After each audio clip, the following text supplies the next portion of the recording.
ម៉ែធ្លាប់សម័យចង់ធ្វើអីអើឃើញខ្លួនឯងសប្បាយចិត្តចាស់បាន20ឆ្នាំមុនម៉ែអត់ជប់ពុកអត់រៀបការអត់មានកូនកាលនោះធ្លាប់សម័យចង់ធ្វើការអីអើប្រហែលជាម៉ែទៅរៀនចូលរៀនសាកលដោយខ្លួនឯងហើយមានការងារធ្វើខ្ញុំមិនដែលដឹងសោះ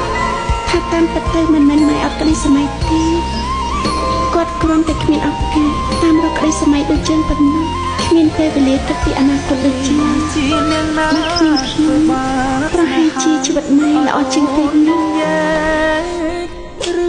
មួយអូនស្នេហ៍គេពេកទ្រមយំយេព្រោះតែស្នេហា